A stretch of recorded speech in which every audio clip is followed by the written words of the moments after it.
Kinerja sektor keuangan syariah Indonesia menunjukkan daya tahan yang baik selama krisis pandemi. Bagaimana perkembangan dan potensi keuangan sosial syariah di Indonesia saat ini?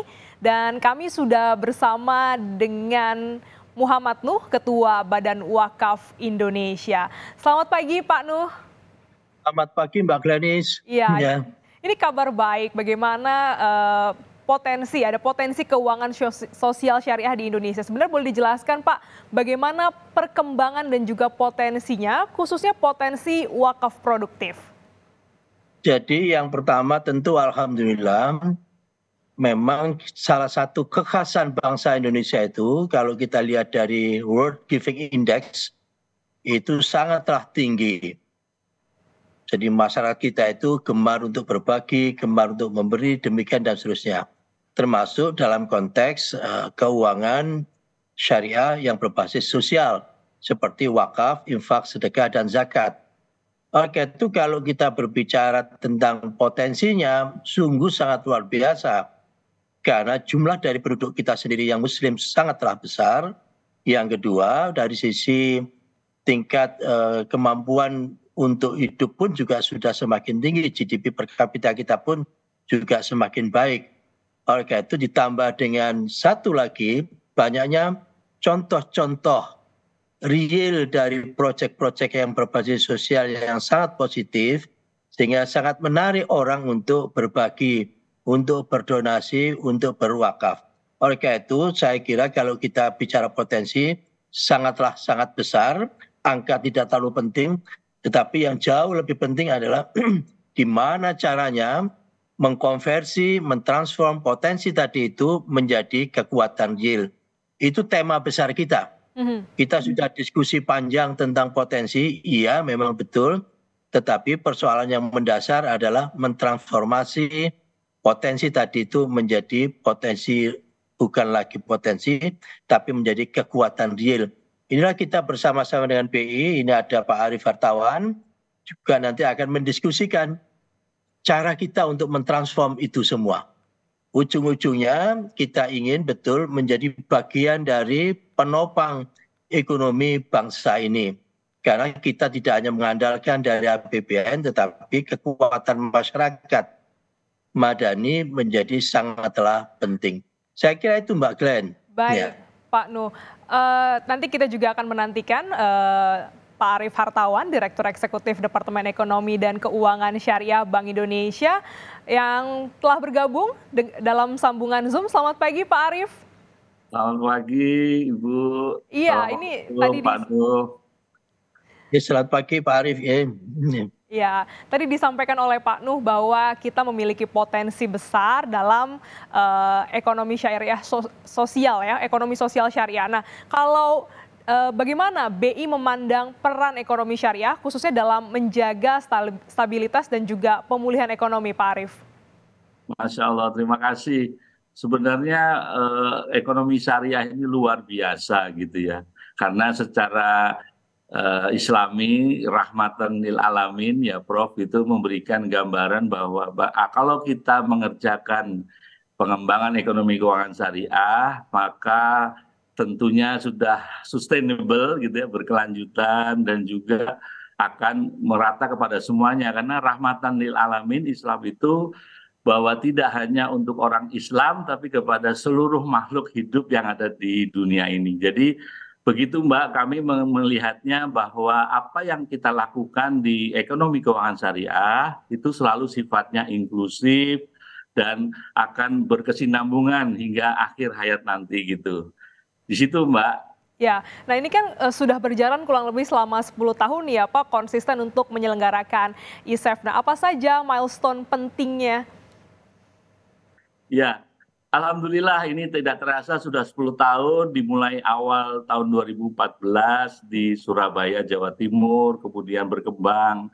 Dan alhamdulillah kami bersyukur dapat dukungan dari pemerintah, baik di pusat maupun di daerah, dan juga dari pihak-pihak lainnya, sehingga pengembangan ekonomi keuangan syariah yang kita gelar melalui event Indonesia Syariah Economic Festival ini semakin besar dan semakin luas.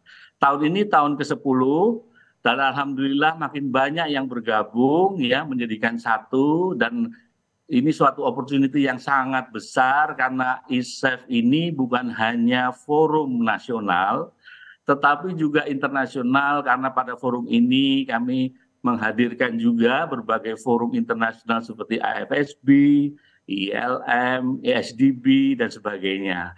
Jadi opportunity sangat besar ya, karena juga selain ada berbagai forum talkshow, literasi, kami juga menyajikan business matching. Jadi kita berharap bahwa ekosistem yang sekarang sudah mulai terbentuk ya itu akan semakin kuat lagi ke depannya. Ekosistem dalam arti bagaimana kita menghubungkan antara pengusaha-pengusaha kita dari Sabang sampai Merauke, berbagai macam produk itu akan memperkuat ekonomi kita dari berbagai krisis gitu, Mbak. Ya, menarik sekali bagaimana kesempatan ya, opportunity dan juga potensi yang tadi disebutkan oleh Pak Nuh terkait dengan keuangan sosial syariah. Tetaplah bersama kami Bapak-Bapak, karena usai jeda kami juga akan membahas terkait dengan bagaimana realisasi potensinya untuk membangun negeri. Tetaplah bersama kami di Kompas Bisnis.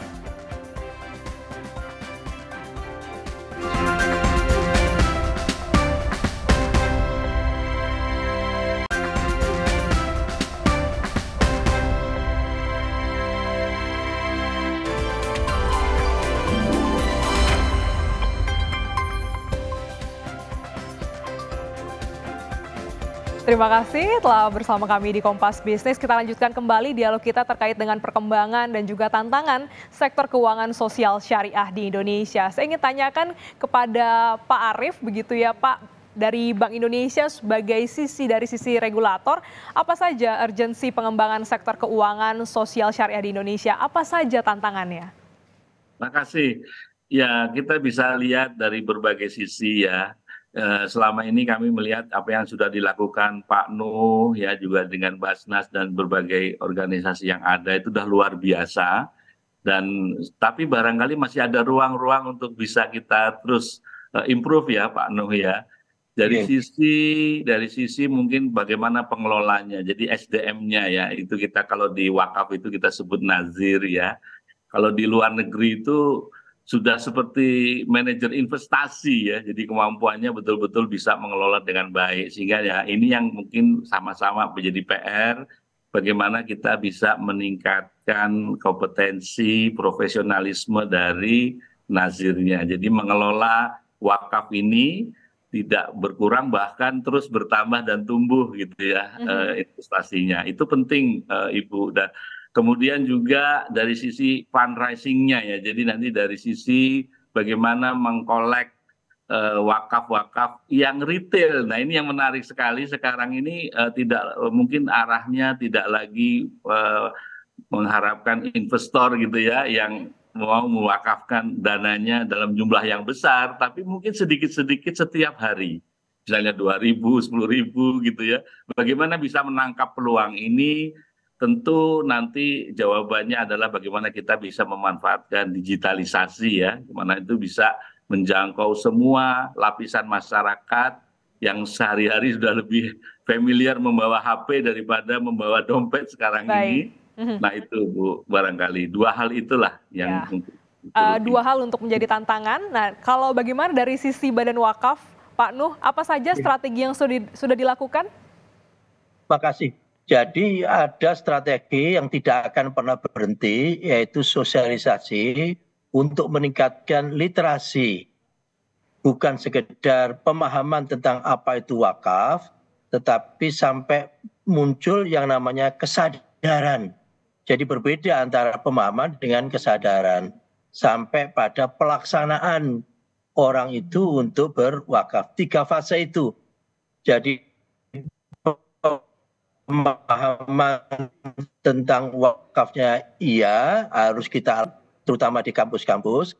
Yang kedua kita bangkitkan kesadarannya, dan yang ketiga kita permudah untuk melaksanakannya. Makanya dengan Pak Arief, dengan BI kita sama-sama membuat satu super apps, satu platform digital. Itu tujuannya antara lain adalah untuk memudahkan orang untuk berwakaf yang tidak harus nilainya itu jutaan, tapi puluhan ribu pun juga oke.